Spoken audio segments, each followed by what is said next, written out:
At 6 a.m. on September 13, 1942, in the South Atlantic, the German U-boat U-156 was on the surface, where it was not supposed to be. The deck was crowded. 193 survivors have already been pulled aboard. 4 lifeboats were in tow. There was no spare buoyancy in the plan, and no spare space in the boat. Its commander, Werner Hartenstein, had just identified what the attack did not reveal at periscope depth: civilians and Italian prisoners of war scattered across the water in the dark. He does not deliver a speech. He starts a procedure, improvised but controlled, built around one assumption: time on the surface is a countdown. He orders the radio key anyway. An uncoded message goes out in English on open frequencies: a position report, a request for help, and a promise not to attack any ship assisting, provided the submarine is not attacked first. It is a signal no U-boat commander is trained to send, and one many listeners will read as a trap. This report documents how that single act, unlikely mercy, tightened the rules of survival on both sides and changed what came after. In the submarine pens at Lorient, the commander of German submarine U-156, 1941, is not introduced like a celebrity. His name isn't used as a slogan. It's read as a line item: Korvettenkapitän. Boat commander, 4th patrol year. He is 34, recently promoted, recently decorated, and still, inside the service, he carries the quiet mark of an outsider. He did not arrive in submarines the way the early U-boat men did. He tried to enter the Navy as an officer candidate in 1926 and was rejected. For a period, the institution simply did not take him. He studied jurisprudence instead, 2 semesters, before he reapplied and was finally accepted into the Navy in April 1928. That fact stays with him, not as bitterness, but as a habit of accounting for gates that can close without explanation. By the time he reaches U-boats, he is already a seasoned patrol officer, just not in the branch that matters most in that room. He spent years on surface assignments: cruiser training, navigation, watchkeeping, and then torpedo boats. When the war begins, he stays on those small surface combatants and runs patrols the hard way: cold water, short sleep, constant alerts. He completed dozens of patrols before he ever took command underwater. Among submariners, that background is not always treated as an advantage. It reads, to some, like a mismatch. The U-boat arm has its own rhythm and its own language: silence, compression, endurance, and a specific kind of discipline that is measured in minutes of oxygen and meters of depth. Transfers arrive with experience, but also with suspicion. A surface officer can be competent and still be treated as not born to it. Hartenstein did not argue with that culture. He worked around it. He was not flamboyant. He did not perform certainty. His preparation was procedural. On paper, his boat is designed for reach, a Type 9C built for long patrol distances and long periods away from base.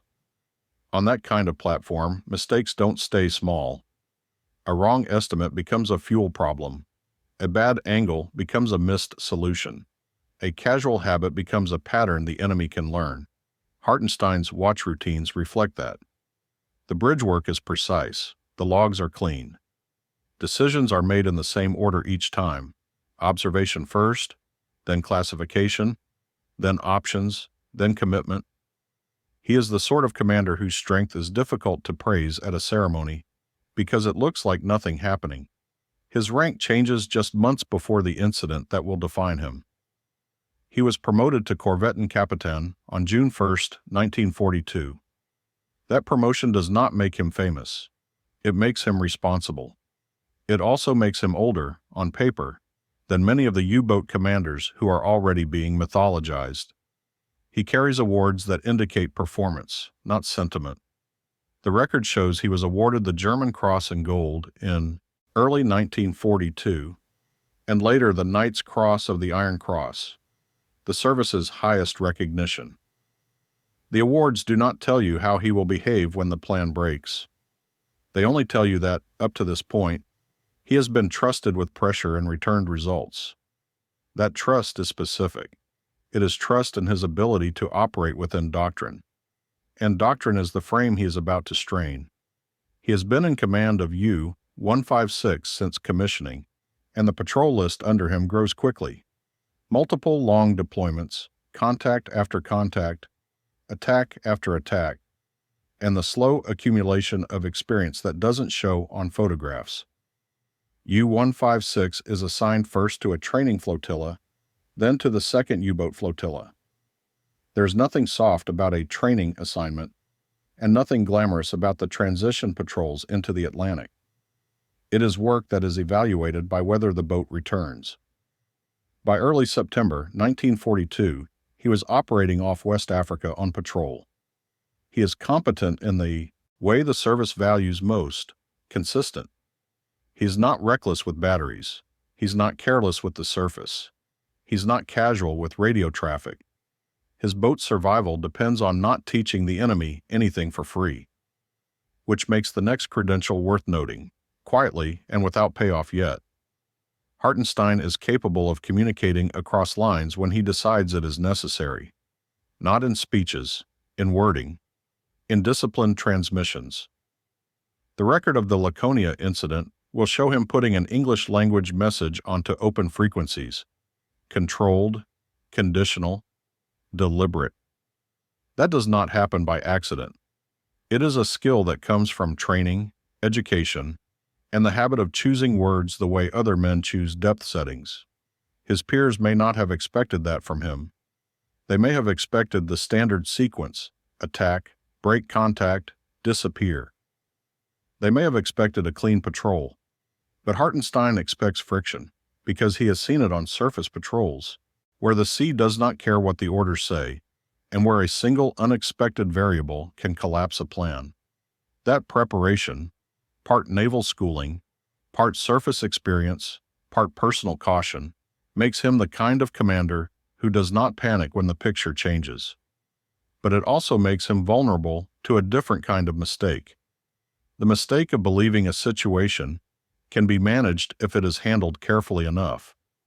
On this patrol, an opportunity is coming, one that looks like routine success, and the risk will be that success brings him too close to the surface. The engagement begins as a standard contact. A lone ship is sighted and classified as a lawful target under the conditions at sea. U-156 attacks. At 10:22 p.m., the target transmits a distress signal on the 600-meter band. SSS, submarine attack, followed by a position, 04 degrees 34 minutes south, 11 degrees 25 minutes west. It is the last clean piece of information in the chain. The ship went down at 11:23 p.m. On paper, that should close this action. In practice, it creates a second battlefield, one made of scattered lifeboats, men in the water, and a problem that can't be solved with torpedoes. Space, time, and concealment become the limiting factors.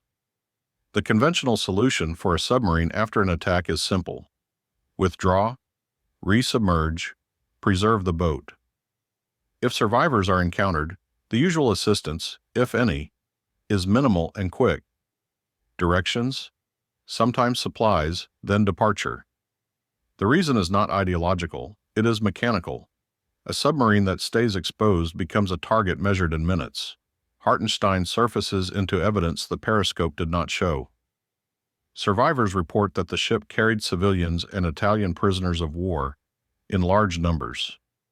That detail changes the tactical math. It also creates urgency he cannot offload onto anyone else, because no one else is on scene yet. The ship had lifeboats, but conditions and the sinking prevented an orderly evacuation. Many boats couldn't be launched in time. Survivors are left dispersed, clinging to wreckage, calling out in multiple languages.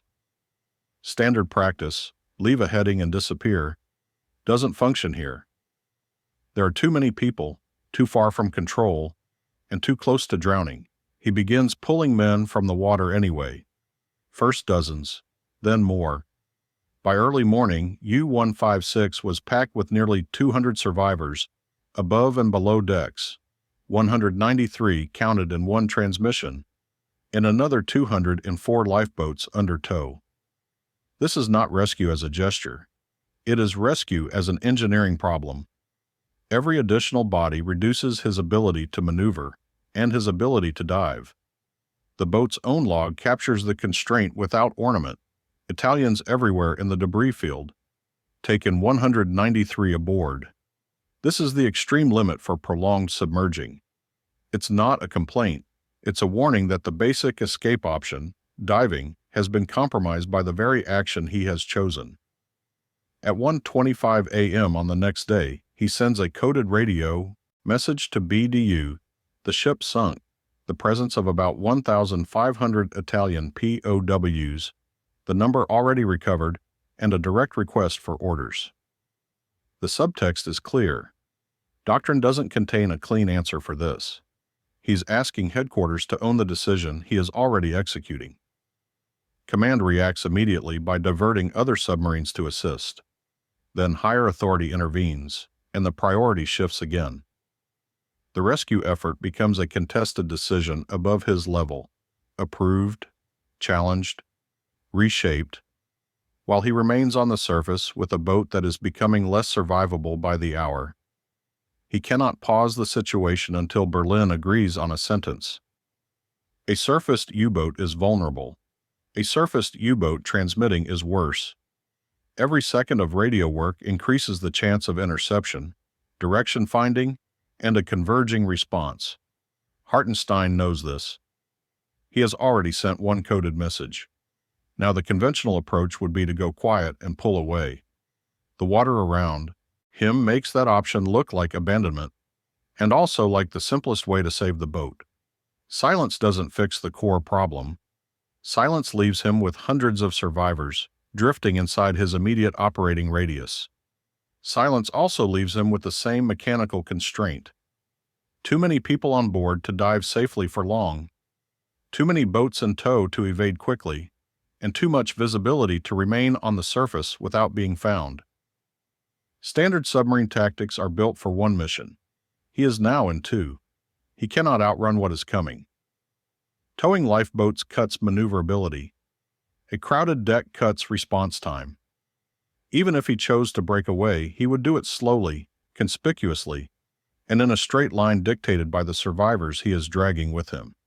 The situation is tightening around the boat, regardless of what he believes is right or wrong. It's tightening because physics is tightening it.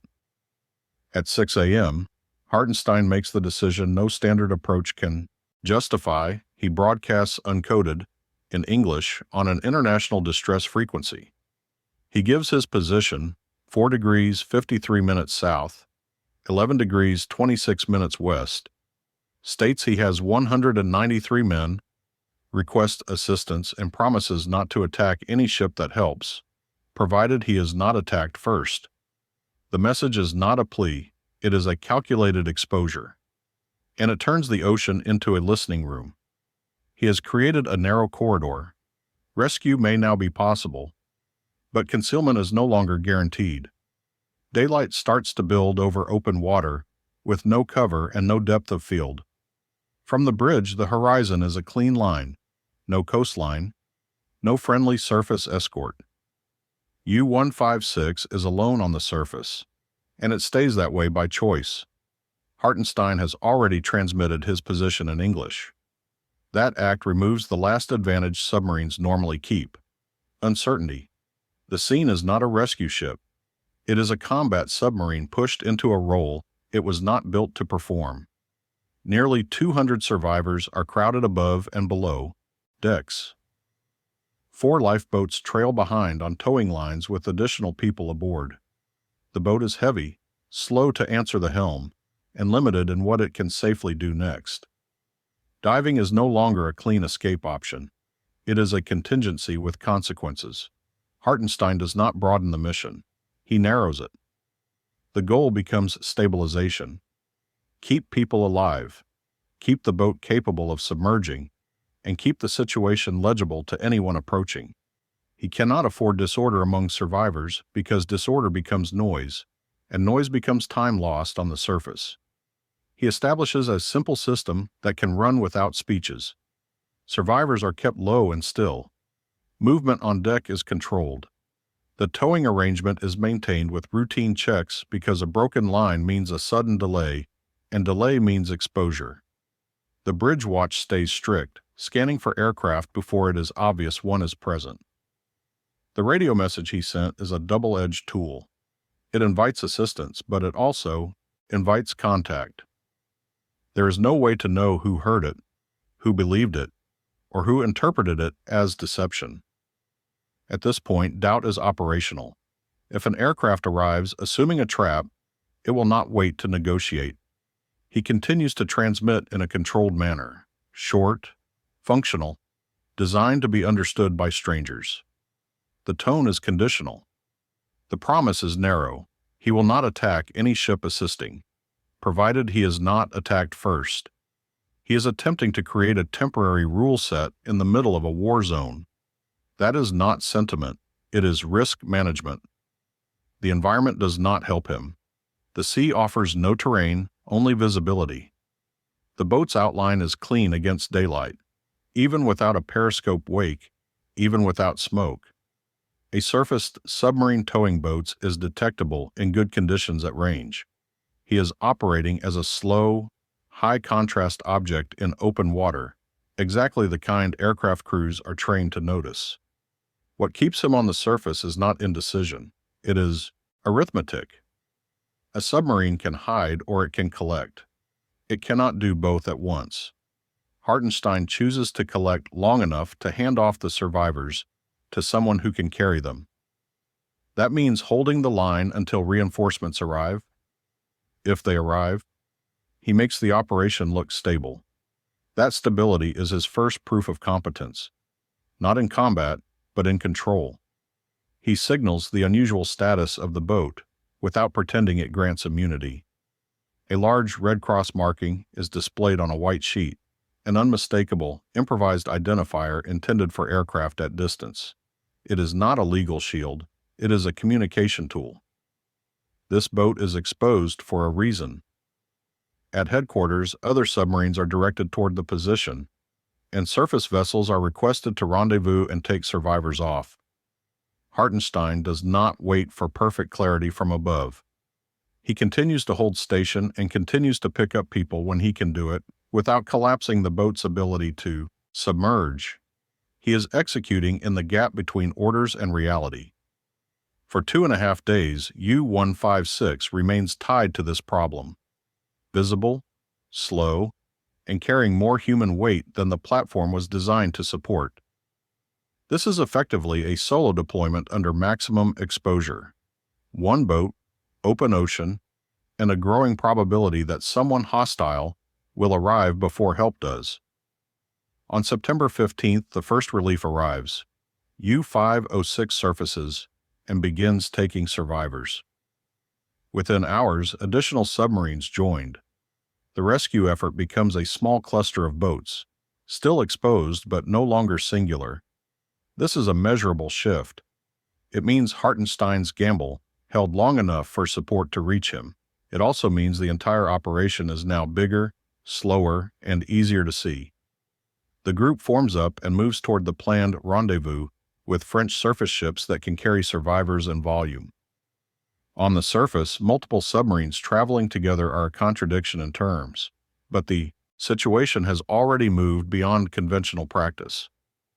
The priority is transfer, not stealth, because stealth has already been traded for time. Hartenstein's success in this chapter is not that he wins. It is that he keeps a surfaced submarine functional while it performs a task that makes it increasingly killable. He holds discipline aboard a crowded platform, he holds the tow, he keeps the boat ready to dive if forced, and he continues toward the handoff point without provoking contact. That is the proof. And it is temporary. As the boats proceed on the surface, the margin narrows again, because the next adaptation will not come from the sea. By late morning, U-156 is no longer the only boat exposed. U-506 arrives first. Then additional submarines close the position over the next hours. The rescue effort becomes a small surface formation. Multiple submarines, lifeboats in tow, and hundreds of survivors visible on decks that were built for crew, not passengers. The problem is still the same: too many lives and too little time. But it is now larger, slower, and easier to find. The plan tightens into a single objective: reach the rendezvous with French surface ships and offload the survivors in volume. Until that handoff occurs, every decision is measured against two constraints that cannot be argued with: visibility and dive readiness. A surfaced submarine can maneuver. A surfaced submarine with survivors on deck and boats under tow can maneuver only within a narrow envelope. For Hartenstein, the next phase is not about seamanship tricks. It is about choosing which risk to accept first. He can push speed and strain the tow. He can slow down and accept detection. He can dive and accept what that does to the people already in the water and the people already aboard.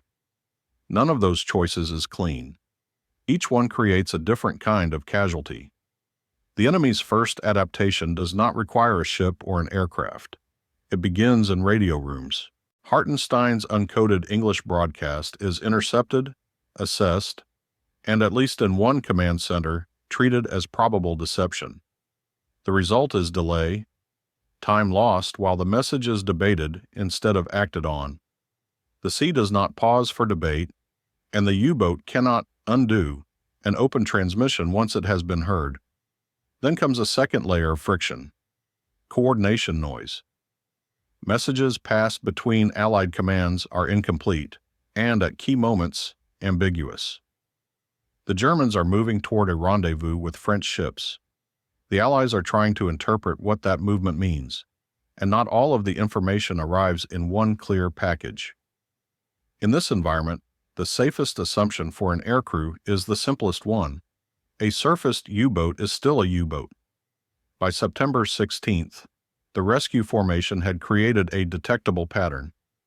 It is not the original attack that draws attention now. It is the prolonged surface presence. Towed lifeboats leave a track. Survivors on deck change the silhouette. Repeated radio traffic gives bearings. Even without exact coordinates, the search box shrinks.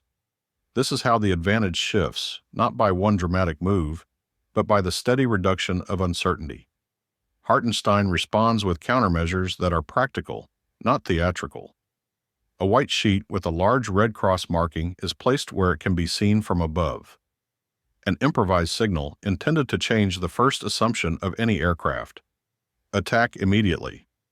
He also keeps communications short and conditional, stating intent without offering opportunities for misunderstanding. It is a calculated attempt to buy time. But these measures have a limitation he cannot control. They rely on the enemy accepting the signal as valid. The marking can be seen, it can also be dismissed. A submarine is not a hospital ship. And in a war where deception is routine, even a genuine signal can be read as one more tactic. The margin narrows because the outcome now depends on what someone else believes. At 11:25 a.m., an American B-24 Liberator operating from Ascension Sites, U-156. The aircraft circles. The crew sees the lifeboats, the survivors, and the Red Cross flag draped over the gun deck. Hartenstein signals, Morse and English, requesting assistance and stating the rescue situation. The aircraft does not engage on the first pass. It turns away to report what it has found. This is the moment the situation becomes a decision trap. If the bomber returns to attack, U-156 must dive. But diving is no longer a simple defensive maneuver. It means casting off boats. It means pushing people back into water. It means choosing the boat over the rescued, in seconds, under observation. If the bomber returns to assist, staying surfaced was the correct choice. Hartenstein cannot know which result is coming. He can only prepare for the worst while still behaving as if the signal will be received and honored. The bomber radios its report. The response from its senior officer is clear: attack. The instruction is not to negotiate or to shadow. It is to remove the surfaced submarine. At that point, the rescue effort stops being an anomaly and becomes what it always was from the air: an exposed hostile platform. Advantage shifts decisively, not because Hartenstein's procedure fails, but because the enemy's decision renders his procedure irrelevant. U-156 continues toward the rendezvous for as long as it can, because stopping does not improve survival and turning back does not create cover. The boat remains on the surface with survivors visible. The only remaining choice is timing: when to cut the tow, when to push the deck clear, when to dive. The next phase is no longer about maintaining control. It is about surviving contact with an aircraft that has already received its orders. U-156 is still on the surface when the aircraft finds her. At the same time, a USAAF B-24 Liberator flying out of Ascension sights the submarine moving with survivors aboard and lifeboats in tow. A red cross marking is visible on the gun deck. From the air, the scene is unmistakably abnormal and still tactically simple: a submarine that cannot disappear quickly. Hartenstein treats the contact as a communication problem first. He signals the aircraft in Morse and in English, requesting assistance and stating that survivors are aboard. A British officer on the submarine transmits a direct message to the plane, describing the people on board: soldiers, civilians, women, children. The intention is not persuasion, it is timing. He is trying to buy minutes in which the aircraft must decide what it is looking at. The bomber does not strike immediately. It circles, then turns away to report. That brief interval creates a false quiet, an operational pause where neither side commits and both sides calculate. The aircraft has altitude, speed, and the initiative. The submarine has only one advantage left: the enemy has not yet fired. This is where the rescue effort becomes a form of exposure. The survivors, who were the reason he stayed surfaced, now define what he can and cannot do. A normal crash dive is no longer a clean defensive reflex. Towing lines must be handled, decks must be cleared, people must be pushed down into the hull or pushed off the hull. Every second spent doing that is a second spent as a fixed target. The bait in this duel is not intentional, but it is real. The submarine's restraint is predictable. The enemy can assume hesitation. Any attack run forces the same dilemma: protect the boat or protect the survivors. The bomber crew, now armed with a report and a decision from above, will exploit that hesitation simply by reducing the time available to choose. Orders come back from Ascension. The senior officer on duty instructs the bomber to sink the submarine. The aircrew has already observed the Red Cross marking and the survivors. The directive does not change. The advantage shifts formally.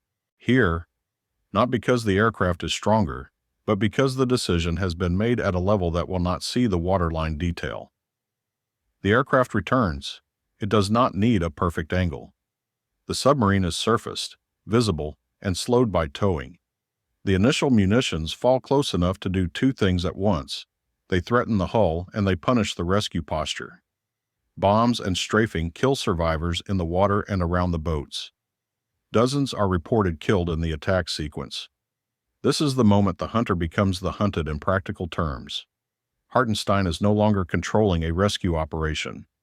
He is executing a survival drill with human cargo on deck and other human cargo on towing lines behind him. Every option now carries immediate consequence. His countermeasure is not a clever trick. It is disciplined sequencing under time pressure. He attempts to keep the aircraft's attention on the submarine rather than on the lifeboats because bombs near the boats produce mass panic and chaos that he cannot manage. He has no decoy. He has only the fact that the bomber is targeting the submarine as the primary threat, and he uses that to pull the danger away from what he is towing, where he can. The red cross marking remains in place. It does not stop the attack, but it stays up because it still serves one function. It forces the enemy to choose to ignore it each time. That choice has weight later, even if it has no protective value in the moment. The timing window collapses. Hartenstein cannot wait for a second pass to see what they do. He has already seen enough. The submarine's margin for survival is now measured in the seconds between the bomber's approach and the bomber's release point. A delayed dive is a sunk boat. An early dive abandons the people who made the rescue possible in the first place. He chooses the only move that preserves the hull. He prepares to dive. But to dive, he must shed what makes him slow. The towing. Lines cannot come down gently. The formation cannot be preserved. Survivors are cast back into the sea. People already rescued are pushed into the same water they had been lifted from. Because the boat must reduce top weight and clear the deck to submerge. It is not described as mercy or cruelty in the record. It is described as necessity under attack. The mistake, if there is one, is not tactical incompetence. It is the assumption that intent can be transmitted faster than doctrine. He attempted to create a temporary rule set over open radio. The bomber's command structure answered with a permanent rule set. Submarines are hostile, surfaced submarines are targets, and uncertainty favors the strike. The result is immediate. The rescue posture collapses into evasion. U-156 crash dives to avoid destruction. The survivors and lifeboats, abruptly separated from the submarine, are left to the sea and to whatever surface help arrives later. The duel ends without a clean victory, only a narrowed margin and a forced retreat. The submarine survives the contact. The rescue effort does not survive intact. And with that, Hartenstein's act of mercy has done what torpedoes could not do. It has exposed a seam in the rules, one the next decision will seal shut. The aircraft does not arrive like a surprise. It arrives like the end state of a process, an open broadcast, a fixed position, and too many hours exposed. U-156 is still moving toward the rendezvous, with survivors visible on deck and boats in tow when the B-24 appears and begins to circle. The red cross marking is visible from above. So are the lifeboats. So is the fact that the submarine is not configured for a fight in the open. Hartenstein's first assessment is not about weapons. It's about sequence. He has seen the pattern before, even if not from a submarine bridge. Aircraft do not usually strike the first thing they see unless the decision is already authorized. They observe, they confirm, they report, then they return with a plan. That delay is not mercy, it is a procedure. He treats the circle overhead as a clock he can read. He does not order a rash dive the moment the aircraft is spotted, because that would create its own casualties immediately. People on deck, people in tow, people still clustered close to the hull. But he also does not assume the red cross marking will protect him. He recognizes the trap. If he believes the marking has authority, he will stay surfaced too long. If he dives too fast, he turns his own deck into a hazard zone. So he chooses a third path, multi-step, quiet, and time-dependent. Force the aircraft into observation mode, then use the observation window to prepare a dive that can actually work. The aircraft circles. No attack yet. That's the dangerous part. Because the longer the aircraft circles without firing, the more tempting it becomes to believe it won't fire at all. The bridge can mistake delay for safety. Hartenstein refuses that. Mistake. His restraint is not optimism, it is timing. He signals the bomber in Morse and English, requesting assistance and stating the presence of survivors. Then he uses a tool most commanders would not have on the bridge in that moment. A British officer is brought forward to speak in plain terms to the aircraft. RAF officer speaking from German submarine. Survivors on board. It is not theater. It is a calculated choice of voice. The enemy is more likely to hesitate when the message arrives in its own language from its own side. That hesitation is the first thing he is trying to extract. The second thing is time. While the aircraft is occupied, circling, identifying, deciding whether this is a ruse, Hartenstein begins the internal work that makes survival possible. Deck discipline tightens. Survivors are moved down where possible. Those who cannot be moved are instructed to stay low, stay still, and wait for commands. Panic would cost minutes, and minutes would cost the boat. Towing lines are treated as emergency release equipment, not a rescue convenience anymore, an exit requirement. The boat is made dive-ready without actually diving. Trim, ballast readiness, hatches checked, crew positions assigned.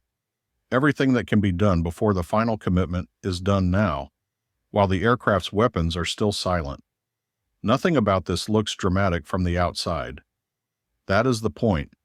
He is preparing a crash dive without triggering the chaos of a crash dive. Overhead, the bomber turns away to report. This is the confirmation of the pattern. The aircraft did not come with final authority. The decision will be made elsewhere and returned. This is the intellectual hinge. A commander who misunderstands the moment chases the aircraft's tail, changes course, accelerates, fires, or dives too early and loses control of survivors in the water. Hartenstein does none of those. He does not rush. He uses the enemy's procedure against the enemy. Because every report and return cycle has a built-in weakness. It grants a predictable window between contact and strike. He exploits that window down to the minute. He does not waste it by arguing over the radio. He does not spend it hoping. He spends it converting an impossible situation into a survivable sequence. The trap is still there. To keep the Red Cross visible is to stay exposed. To abandon the rescue posture is to concede that the entire operation has been reduced to one priority: boat survival.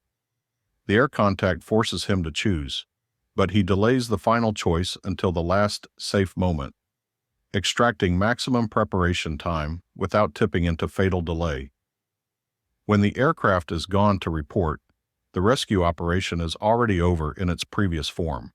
It just hasn't been announced yet. Hartenstein's payoff is not a speech or a clever maneuver. It is a ready state, a submarine that can submerge on command despite being overloaded, towing boats, and carrying survivors. He has created a controlled failure mode. If the bomber returns with instructions to attack, and he assumes it will, then the boat will not be caught mid-decision. And he has done one more thing quietly. By forcing the aircraft to observe, to see survivors, to receive a British-voiced message, and to leave to request orders, he has made the next action a deliberate act, not a reflex. That matters because reflexes can be blamed on confusion. Deliberate acts cannot. The aircraft returns on the same horizon it left, now moving with purpose.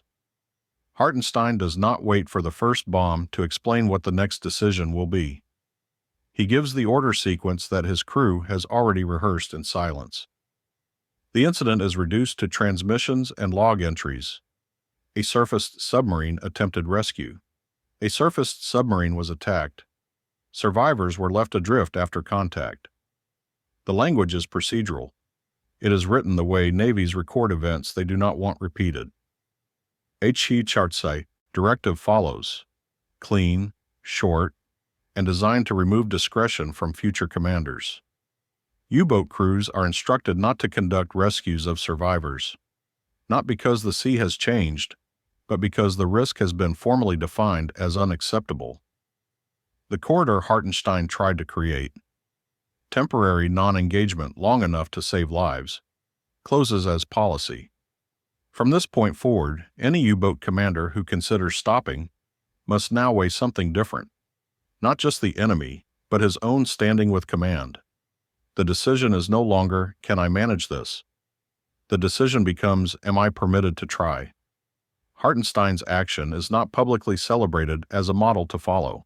It is treated as a case study in exposure.